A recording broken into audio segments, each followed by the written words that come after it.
Alright, so yan ang mga gwapo rito. Tumabi sa akin. Yan si Kwan. Si Iwit. Ay! Sino kayang gwapo sa ating tatlo? Yan si Iwit. Si Iwit ang pinakagwapo sa amin.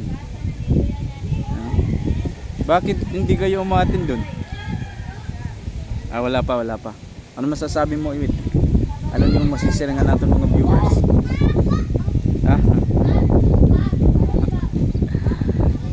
Ano ito po ito? Ha? Pagyakan ka na, pagyakan. Okay. Sige, hi guys. Kumusta kayo? Versus ganda ko agad. Di nababati ni Ira, di nababati. Kasalukuyan siyang nahihiya. Ayan.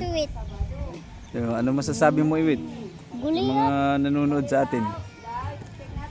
Maraming salamat sa inyong panonood sa amin. Konti pa lang ang na-views ng mga video natin. Kasi ano ewan ko sa mundo. Hindi natin maunawaan, ano. So pagka yung video mo mga puro kalokohan ang ginagawa mo, maraming nag-views. At pag marami pag ang video mo ay nagpapakita ka ng mga legs ng iyong katawan, marami nag-views.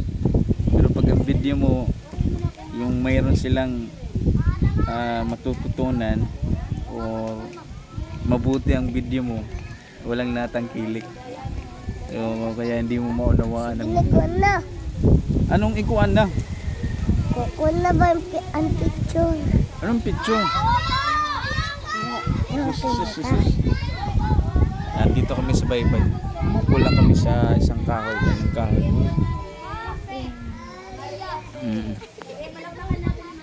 So hindi pala natin nalagyan ng kuan, ng mic. Tika lalagyan natin para mas malakas. Iyon, sorry. Ay, nagpagupit pala ako dahil merong nag-sponsor. Salamat sa nag-sponsor ng aking buhok. Bumata ng konti. So plano ko talagang hindi magpagupit kasi ayaw kong nakikita ang kagwapuhan ko.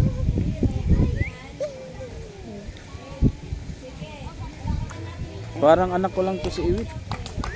Parang magkamukha tayo, Iwit. Ampun na sir. Ha? Ampun niya. Oo nga. Isa pa lang kasi yung anak namin. Hindi kami magkaanak ng isa pa. Ayun.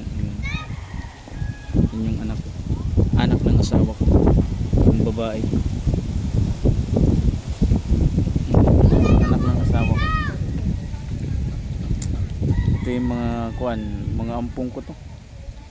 Makadal sa Charina. Hino? Charina. Chicharina, makadi? May exam nga ni Chicharina. So may exam ngayon ng asawa ko. Kasi nagpaparanking. So yan. Kaya may exam sila. Praying na makakaroon na siya ng items. Kasi mahirap ang buhay ngayon dito sa amin. Sometimes gusto ko na nga magtrabaho rin.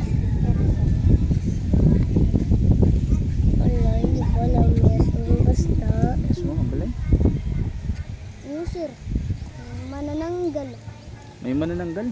Nangawat pa makina. May nangawat makina. Kada balutin din. Hindi nawawala yung mga magnanakaw talaga eh. Meron din nagnanakaw ng mga makina ng bangka nila. Magatin na kayo ron, magatin na kayo. Kasi hindi kayo bibigyan ni teacher rin ng regalo. Darating na yung next week. So, meron tayong regalo na galing ng kuwan. Yan na balik sir. Ano ba yung blessing yun? Basta mayroong namigay ng regalo para sa mga bata. Yan na. Nakalimutan ko lang. Nakalimutan ko kung anong agency, NGO yun. Basta NGO, namigay ng regalo sa mga bata. So nakakuha tayo ng 200 boxes siguro. Yan, kaya yun ang papamigay natin.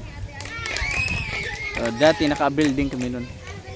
At ang na-abil namin, marami din. Pinamigay din natin sa mga bata. Kasi dapat kang pag binigyan ka nun, hindi mo pwedeng hindi ibigay dahil hindi ka na makakakuha sa sunod, hindi ka na pagkakatiwalaan. Kaya pag dumarating sa atin yun, pinapamigay talaga natin lahat at hindi tayo nagbubukas ng box dahil bawal yun. Ayun, so Magbugto ka ni.